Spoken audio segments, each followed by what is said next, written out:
Alors, pour le moulage du haut du chapeau, ce qu'on appelle en anglais the crown, ou la couronne, nous procédons de la même manière que lorsque nous avons moulé directement la capeline sur le bloc. Cependant, cette fois-ci, ça va être un peu plus artisanal comme approche, c'est-à-dire que ça va être un peu de la sculpture. Vous allez venir avec vos doigts, en fait, directement former le haut du chapeau. La première chose à faire, c'est de bien repérer là où se trouve votre couture d'entrée de tête. Donc c'est ça qui sera l'arrière de votre chapeau. Donc c'est un premier repère. Je sais maintenant que l'arrière de mon chapeau se situe vers moi. L'avant du chapeau est donc vers la caméra, ici. Et je vais tout simplement, là, en l'occurrence, je vais le faire à l'œil, je vais venir marquer à l'aide d'une craie. Vous pouvez également le faire en positionnant par exemple une épingle ou un bout de scotch. Je vais venir marquer les deux extrémités du chapeau pour avoir un bon point de repère. Alors ici, c'est ce qu'on appelle une règle japonaise. C'est assez pratique parce qu'en fait, elle se plie.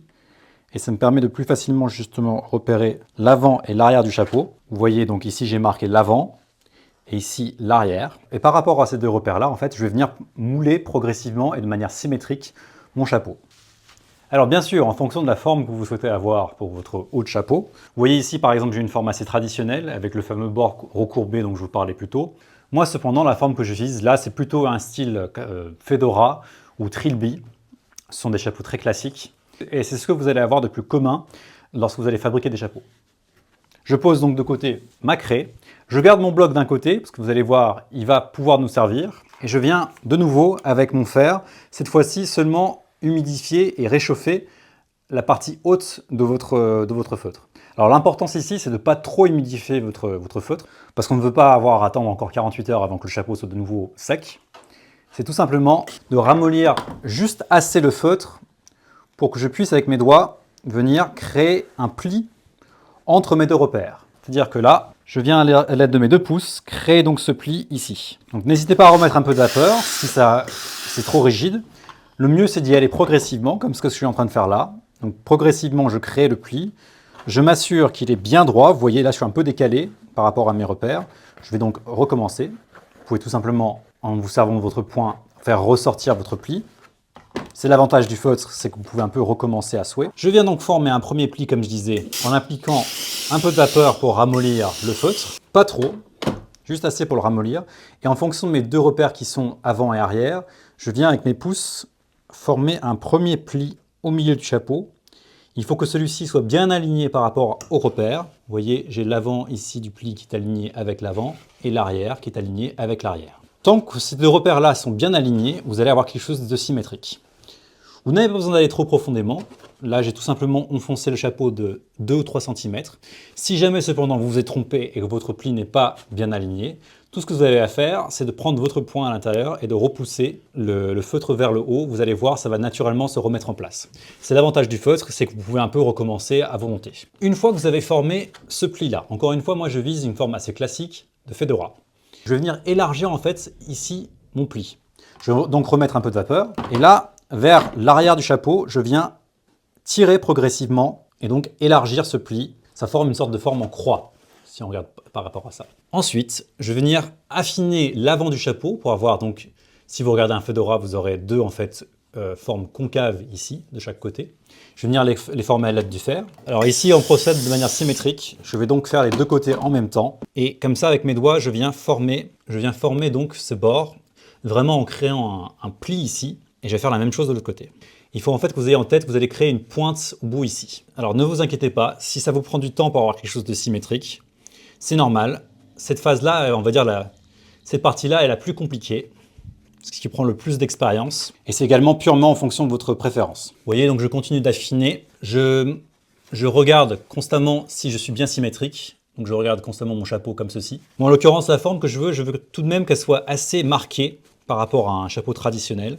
Donc je vais vraiment appuyer sur le bord ici pour bien le plier et créer quelque chose de très marqué et assez pointu en fait. J'hésite pas aussi avec mes doigts tout de même comme ceci à venir marquer la pointe. Ça c'est également quelque chose qui va se former un peu avec le temps naturellement lorsque vous allez prendre votre chapeau. Mais moi j'aime bien le marquer dès le début. Là vous voyez, on a déjà quelque chose qui est pas mal. Je suis assez content. Et je suis plutôt bien aligné par rapport à mes deux repères. Un tout petit peu décalé, mais franchement ça se voit très peu. Je vais tout de même essayer de corriger ça. En fait il faut que je décale mon pli légèrement vers la droite. Vous voyez ici, voilà, je m'aligne bien par rapport à mon repère et je viens reformer mon pli. Encore une fois, je vise vraiment d'avoir quelque chose de symétrique. Parce que alors, ce serait vraiment dommage de faire tout cela pour enfin avoir un chapeau qui n'est pas donc justement symétrique, avec une forme assez classique comme ça se voit directement. Bien sûr, il existe des formes de chapeaux qui ne sont pas symétriques. Ça, c'est à vous de voir. Encore une fois, je crée mes plis ici. Je les marque bien avec mes pouces et mes index. Et je vais venir marquer un peu plus l'arrière du chapeau ici. Je vais venir créer une forme un peu plus carrée à l'arrière, comme ceci, vous voyez. Le chapeau commence vraiment à prendre forme. Une fois que vous êtes satisfait de votre forme, votre ébauche, on va dire, de base, on va pouvoir reprendre le bloc et en fait, on va s'en servir pour venir former la bosse qui sera ici à l'intérieur, qui vous donnera un peu plus de place quand vous allez mettre votre chapeau. Donc je viens remettre un peu de vapeur et délicatement, je vais venir positionner mon chapeau sur mon bloc et je vais progressivement appuyer comme ceci. Vous voyez, on vient marquer un rond ici. On ne veut pas non plus bien sûr enfoncer complètement le chapeau parce que alors ça déferait complètement le travail qu'on vient de faire. Et là, directement au niveau du bloc, je vais venir former et reformer mes plis que je viens de faire. Et je vais même un peu plus marquer l'arrière. Alors pour la suite, c'est tout simplement à vous en fait de continuer de peaufiner votre forme, de bien la marquer. N'hésitez pas un peu à même exagérer la forme parce que naturellement le feutre va avoir tendance un peu à regonfler après. Donc si vous voulez quelque chose de vraiment très marqué, comme je suis en train de faire, vous voyez, j'hésite pas vraiment à appuyer comme ça avec mes doigts pour bien marquer les plis. D'ailleurs, si jamais vous avez un vieux chapeau qui a un peu perdu sa forme, vous pouvez tout à fait utiliser cette méthode-là. C'est comme ça qu'on redonne forme en fait à un chapeau. Je vais continuer de peaufiner ma forme de mon côté. Faites pareil du vôtre. Une petite note cependant. La technique que nous venons de voir donc avec le bloc, c'est-à-dire à venir recréer une petite bosse sur le dessus du chapeau, vous pouvez également le faire avec votre tête. C'est-à-dire que tout simplement, vous prenez votre chapeau, vous l'humidifiez légèrement avec le fer, et vous venez le positionner délicatement sur votre tête. Et vous venez créer une bosse sur le dessus. Ça, c'est surtout dans le cas où, par exemple, vous aurez utilisé du cuir pour former l'entrée de tête, c'est-à-dire que en fait, le bloc ne passe plus à l'intérieur de la forme, ou par exemple, si vous avez doublé votre chapeau avant de créer le haut, ou si vous êtes en train de remouler un chapeau éventuellement. Je vous retrouve donc directement après avoir fini de mouler mon chapeau, et nous verrons la dernière étape ensemble. Alors pour cette dernière étape, nous allons maintenant venir terminer la décoration du chapeau. Je vous montrerai différentes manières de terminer le bord. Là, nous sommes sur un bord franc, c'est le bord le plus commun que vous pouvez trouver dans le commerce. Mais vous pouvez également rajouter un ruban sur le bord, en fait ganser le bord, ça s'appelle. Vous pouvez également rajouter une doublure. Et après, c'est libre à votre imagination en fait, de venir compléter votre chapeau avec par exemple des petits éléments de décoration, des médaillons, ce genre de choses. En tout cas, pour cette version, je vais créer tout simplement à l'aide d'un ruban une décoration qui va venir en fait cacher la couture de l'entrée-tête qu'on peut voir ici. Alors, c'est pas obligatoire. Si vous aimez voir cette couture, surtout si vous avez fait quelque chose d'assez esthétique, vous pouvez bien sûr laisser nue cette partie du chapeau. Ça se voit pas mal, notamment sur les chapeaux d'été et d'autres chapeaux en feutre. Pour ça, j'aurai besoin de mon chapeau, bien sûr, d'un ruban gros gain et d'un fil de couture standard avec une aiguille normale, ainsi que bien sûr une paire de ciseaux. Cette fois-ci, on va venir prendre avec le gros grain le tour du chapeau directement au niveau du feutre. Alors, il est important que vous ne resserriez pas trop ce ruban, parce que ça aurait pour effet de resserrer complètement le chapeau. Mais c'est également important en fait de ne pas non plus le laisser trop lâche, parce que alors là, vous serez laissé avec quelque chose de, voilà, un peu dans ce style-là, et c'est pas très joli. Nous, ce qu'on veut, c'est vraiment quelque chose de resserré, mais pas trop. Donc la technique dont vous pouvez vous servir, c'est tout simplement de venir entourer votre chapeau comme ceci. Vous le resserrez bien, sans trop forcer. Vous gardez ici, de ce côté-là, 1 cm de marge. Voilà, donc je replie 1 cm ici. Vous pouvez même l'épingler si vous souhaitez. Et je viens mesurer mon ruban comme ceci. Donc là, je sais que je vais garder 1 cm également de ce côté-là. Voilà, si je vous montre. Donc j'ai bien 1 cm de chaque côté. Et je vais venir, comme je l'ai fait tout à l'heure, couper, en tout cas cranter mon ruban pour savoir quelle longueur il me faut. Puis c'est exactement le même procédé que lorsqu'on a fait l'entrée de tête. Je vais venir mettre bord à bord ces deux extrémités du ruban. Et je vais venir coudre au point droit, à 1 cm du bord, donc avec 1 cm de marge de couture. On prend un fil double et on vient faire son point arrière ou point droit tout simple sur l'extrémité des deux rubans. Je vous retrouve juste après. Voilà, une fois que vous avez terminé, de la même manière que pour l'entrée de tête, on vient recouper les angles, ou plutôt cranter les angles du ruban. On se retrouve donc avec quelque chose comme ça. Bien sûr, on a fait bien attention à ce que le ruban ne soit pas entortillé. Je vais venir ouvrir les marges de couture comme je l'ai fait pour l'entrée de tête. Et je vais faire un premier essai sur le chapeau pour m'assurer que le ruban est à la bonne dimension. Donc je passe le ruban autour du chapeau comme ceci. Alors c'est normal qu'il résiste un peu, que ce soit un tout petit peu serré, mais encore une fois, vous ne voulez pas non plus que ce soit trop. Vous voulez que ça s'enfile tout de même assez facilement, comme je suis en train de le faire ici. Vous poussez progressivement votre ruban vers le bas et vous allez vous retrouver avec quelque chose comme ça qui sera parfaitement lisse et bien collé au feutre sans pour autant trop le resserrer, comme ceci. Voilà. Ça, c'est exactement ce qu'on veut. Vous allez voir, ça vient un peu avec le temps. Si jamais vous avez peur de trop recouper en fait, sur votre ruban, n'hésitez pas à vous laisser un peu plus de marge de couture, comme ça vous pouvez toujours ajuster. C'est également un moyen aussi de resserrer un peu votre chapeau, c'est-à-dire que si jamais vous l'essayez avant et que vous voyez qu'il est un tout petit peu trop lâche, vous pouvez carrément resserrer un peu plus le ruban, alors pas trop non plus pour pas que ça enfonce le feutre, mais vous le resserrez un peu pour comme ça vous permettra un peu de rétrécir le chapeau. Voilà, donc c'est une finition possible. Vous pouvez complètement laisser votre chapeau comme ça et dire qu'en fait il est tout simplement fini. Je vais juste enlever les marques de repérage que j'avais mis à la craie. Moi par contre je vais me rajouter une petite boucle sur le ruban et vous pouvez carrément aussi rajouter un ruban. Moi par contre je vais me rajouter une petite boucle sur le ruban. Vous pourriez également vous rajouter un nœud papillon, ce serait vraiment une finition très classique, mais c'est très beau. Alors pour les besoins du cours, je vais tout de même vous montrer comment on vient former un nœud papillon. Donc c'est une finition assez classique qu'on voit souvent sur les chapeaux, notamment les fedoras. Ce que vous allez faire, c'est que vous prenez une longueur, ici j'ai 30 cm, mais c'est beaucoup trop long, vous pouvez prendre beaucoup moins. En fonction de la largeur de votre nœud papillon que vous souhaitez, moi je veux qu'il fasse environ... Alors je vais tout de même venir former un nœud papillon, parce que c'est une décoration très classique et assez jolie à faire. Alors, vous allez déjà prendre un bout de ruban comme ça qui vous restera. Moi en l'occurrence il est assez long, en réalité j'ai pas besoin d'avoir autant. Et vous allez décider de la longueur de votre nœud papillon que vous souhaitez avoir. Donc moi en l'occurrence, je veux un nœud papillon qui fait 12 cm. Je vais donc venir placer mon ruban ici, et je vais replier l'extrémité sur 7 cm, c'est-à-dire que le milieu sera à 6, mais je veux qu'il dépasse de 1 cm comme ceci, et 7 cm de l'autre. Donc en tout, on se retrouve avec un ruban qui fait 12 plus 7, donc 26. Et je vais juste venir le couper au milieu pour qu'on se retrouve avec la bonne longueur. Voilà. Alors une fois qu'on a fait ça, on va venir coudre une première fois ici. Je vais tout simplement refermer le ruban en faisant donc superposer les deux extrémités sur 1 cm en m'alignant bien au milieu. Ne vous inquiétez pas, le fil ne se verra pas à l'extérieur parce qu'en fait on va rajouter une boucle par-dessus. Donc pour l'instant je couds juste tout simplement à travers toutes les épaisseurs avec un point droit ici. J'ai donc refermé mon ruban comme vous pouvez le voir ici. J'ai formé mon nœud et je vais venir à l'aide du fer à repasser, recourber les bords extérieurs ici pour former quelque chose d'un peu plus stylisé on va dire. Donc je viens tout simplement repasser mon bord sur environ presque 1 cm en le faisant peu à peu s'élargir vers l'extérieur. Ça encore une fois, c'est libre à vous de faire ou pas. Moi c'est un effet que j'aime un peu donner à mes nœuds. Par contre le bord du bas je vais le laisser comme ça. J'ai un peu plus le marquer. Alors dans l'idéal vous faites ça sur une planche à repasser ou autre. Moi là je le fais sur la planche de la table dont je me suis servi pour faire mon chapeau. Voilà, donc vous voyez de ce côté là ça donne un petit effet un peu courbe comme ça que j'aime bien. On peut plus ou moins le marquer, c'est à vous de voir. Maintenant il reste juste à rajouter la boucle autour qui va venir en fait tenir tout ça en place et faire une finition comme ça. Alors vous pourriez tout simplement passer cette boucle comme ceci autour en le recoupant à la bonne longueur, comme cela. Voilà, ce serait une finition possible. Moi par contre j'aime bien faire un petit élément en plus, c'est-à-dire que je viens replier un bord comme ceci sur environ 1 cm. Je viens la marquer au fer toujours. Et maintenant avec ceci je vais venir le placer autour de mon nœud, bien centré. Alors je vais devoir le recouper bien sûr.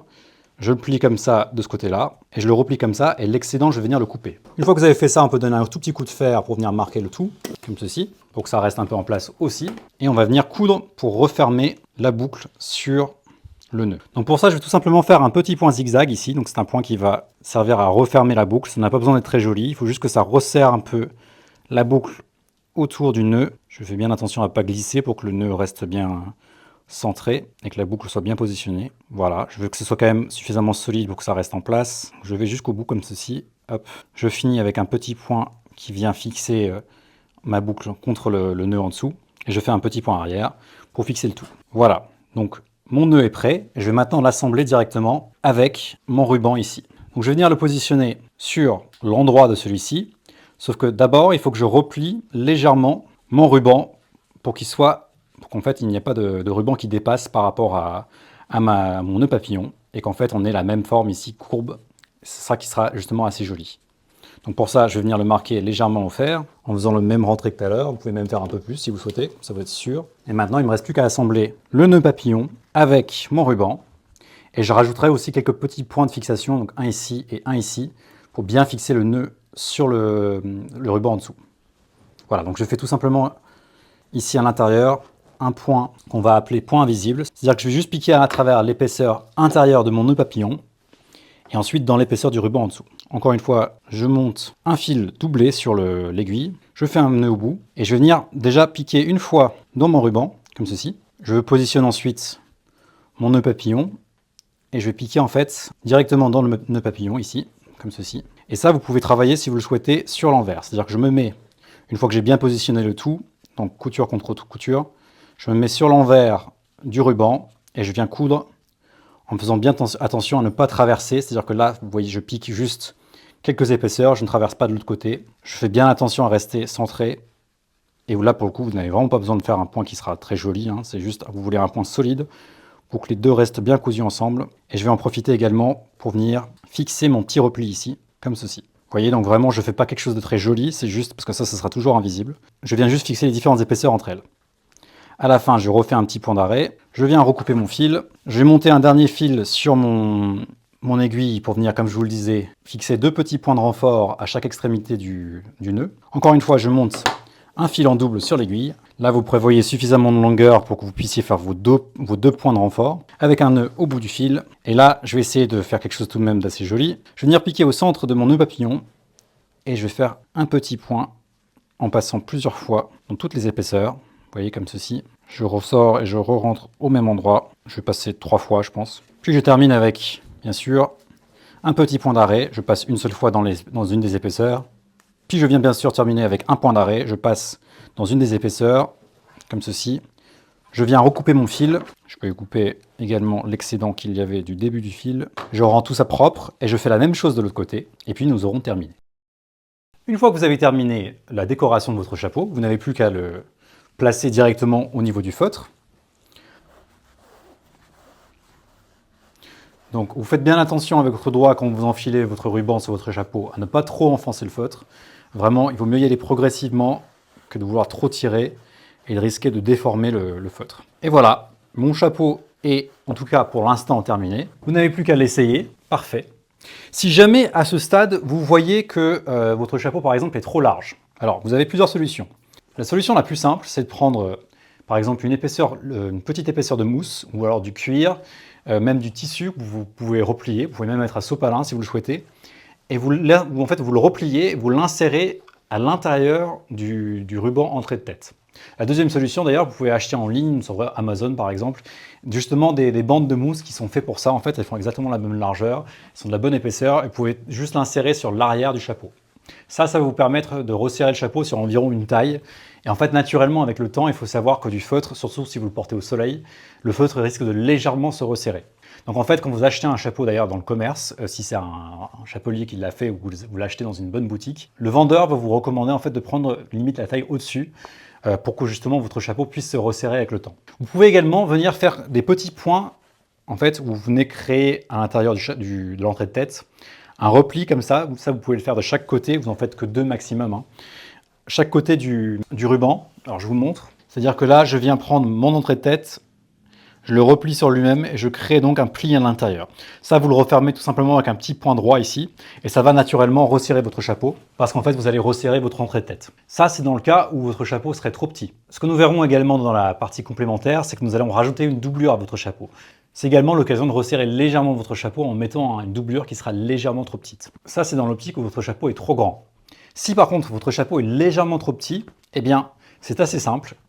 Vous reprenez votre fer avec de la vapeur, vous venez, encore une fois, avec de la vapeur et bien chaud, vous venez mettre un peu de vapeur ici à l'intérieur, vous repassez directement au contact du feutre, comme on a fait pendant le moulage, et ensuite vous allez venir tirer légèrement votre chapeau, et vous pouvez même le mettre sur votre tête, et vous le gardez comme ça, bien 1 heure, voire 2. Vous pouvez également trouver en ligne ou en brocante des objets comme celui-ci. Alors celui-ci pour le coup est très ancien, hein, et je l'ai trouvé en brocante aux puces.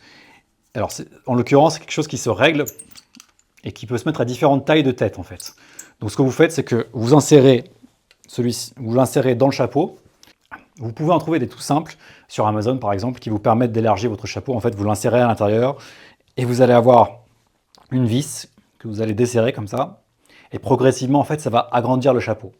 Encore une fois, il est impératif avant d'humidifier, donc avec de la vapeur, le bord de votre chapeau. Ça va permettre de ramollir le feutre. Vous insérez ensuite votre agrandisseur de chapeau, en fait, et ça va vous permettre, en le laissant sécher pendant une nuit entière, par exemple, d'avoir exactement la bonne taille et d'agrandir votre chapeau. Ça peut se faire, bien sûr, sur des chapeaux existants. Bien sûr, si vous avez une entrée de tête qui est en cuir, il faut vraiment le laisser le temps que ça sèche au niveau du cuir également, parce que le cuir va pouvoir s'étendre, mais il va prendre plus de temps bien sûr à sécher. Pour cela, je vous conseille également d'enlever votre ruban sur l'extérieur et éventuellement d'en fabriquer un nouveau. Voilà. Ensuite, au niveau de la décoration, comme je vous le disais, c'est libre à vous de rajouter autant d'éléments que vous souhaitez. Par exemple, des petites ficelles comme ceci, que vous pouvez venir faire le tour de votre chapeau. Bien sûr, ces éléments-là, ça peut également complètement remplacer votre ruban.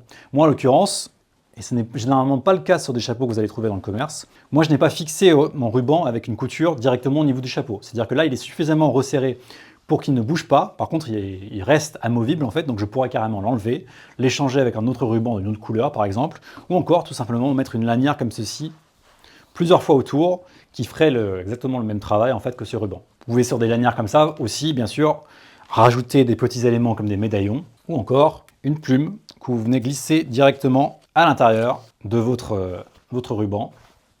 Et c'est quelque chose pour moi qui doit rester amovible, ça vous laisse l'option par exemple de les enlever quand il y a beaucoup de vent, ou encore de changer de décoration complètement. Voilà, donc votre chapeau est terminé. Comme je vous le disais, il y a également des modules complémentaires qui vont se rajouter. Nous verrons notamment différentes finitions de bord. Par exemple, comme vous pouvez le voir sur ce chapeau, ici j'ai un bord gancé, donc c'est un ruban que j'ai rajouté en plus sur le bord du chapeau. C'est une technique particulière. Vous pouvez également faire ce genre de finition. C'est une sorte de gouttière en fait sur le bord de votre chapeau, donc un bord retourné comme ceci. Donc ça c'est très classique. Nous verrons également comment doubler votre chapeau. Voilà, j'espère qu'en tout cas cette formation vous aura plu, que vous avez un beau chapeau. N'hésitez pas à me contacter directement sur Instagram. Vous pouvez me trouver avec le pseudo Frae Couture, donc c'est Frae-couture. Merci à vous.